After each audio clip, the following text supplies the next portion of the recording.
আজকে মক ভোটিংয়ে আমি প্রথম ভোটার হিসেবে জাতীয় নির্বাচনে কিভাবে ভোট দিতে হয় সেটা শেখার জন্য এসেছি। প্রথমে এসে আমি আমার নাম অনুযায়ী লিস্ট খুঁজে নিয়েছি এবং সেখান থেকে আমি কিভাবে কোথায় যে ভোট দিব সেটা জেনেছি। আমাকে বলা হলো যে সোজা যে সিরিয়ালে দাঁড়িয়ে ভোট দিতে হবে। সেখানে আমি বিভিন্ন জায়গায় ভলেন্টিয়াররা ছিলেন, তারা আমাকে বিভিন্নভাবে তথ্য দিয়ে সাহায্য করছিলেন। ফাইনালি আমি আমার কক্ষে গেলাম। ভোট কক্ষে প্রবেশের পর প্রথম পোলিং অফিসার ভোটারের নাম, বাবা মায়ের নাম এবং ক্রমিক নং দেখে ভোটার তালিকা থেকে ভোটারের পরিচয় নিশ্চিত করবেন। দ্বিতীয় পোলিং অফিসার ভোটারের বাম হাতের বৃদ্ধাঙ্গুলিতে অমোচনীয় কালি দেবেন। এরপর সহকারী প্রিজাইডিং অফিসার ভোট দেওয়ার পর ব্যালট পেপার কিভাবে ভাঁজ করে ভোট দিতে হবে সে সম্পর্কে ভোটারকে অবগত করবেন। এরপর সহকারী প্রিজাইডিং অফিসার ভোটারকে জাতীয় সংসদ নির্বাচনের জন্য একটি ব্যালট পেপার, গণভোটের জন্য একটি ব্যালট পেপার এবং মার্কিং সিল দেবেন। এরপর ভোটারকে গোপন কক্ষে যেতে বলবেন।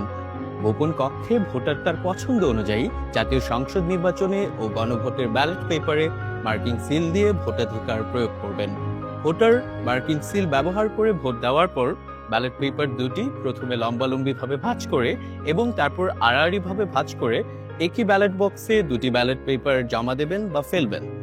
প্রথম নাম খোঁজা থেকে শুরু করে ব্যালট বক্সে পেপার ফেলা পর্যন্ত সম্পূর্ণ আমার মনে হচ্ছে আনুমানিক 5 মিনিট সময় আমার লেগেছে।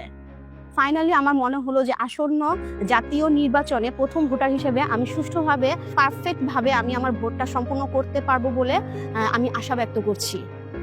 আমি পোলিং অফিসার ভোটার তালিকার সহিত ভোটারের ছবি, নাম, পিতার নাম, মাতার নাম মিলিয়ে দেখতেছি। আমি পোলিং অফিসার 2।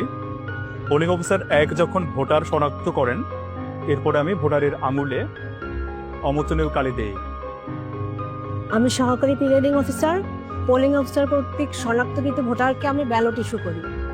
দুটো ব্যালট ইস্যু করতে হবে আমাকে, জাতীয় সংসদ নির্বাচনের একটি ব্যালট, গণভোটের একটি ব্যালট, এবং প্রতিটি ব্যালটে আমাকে ক্রমিক নম্বর লিখতে হবে, ভোটারের স্বাক্ষর নিতে হবে, সাথে সাথে অফিসিয়াল সিল মরিপত্র দিতে হবে এবং ব্যালটের অপোজিটে অফিসিয়াল সিল এবং আমার অনুস্বাক্ষর দিতে হবে। এভাবে একজন ভোটারকে আমি দুটো ব্যালট ইস্যু করব, সাথে মার্কিং সিল দিয়ে ব্যালট দুটি নিয়ে গোপন কক্ষে তাকে যেতে পরামর্শ দিই। আজকের এই মক ভোট কেন্দ্রের প্রিজাইডিং অফিসার হিসেবে আমি দায়িত্ব পালন করছি। ভোটাররা তাদের ভোট প্রদান করছে, আমাদের যারা পোলিং পার্সোনেল আছে সবাই আমরা সহযোগিতা করছি এবং পর্যবেক্ষণের জন্য পর্যবেক্ষকরাও আসছেন।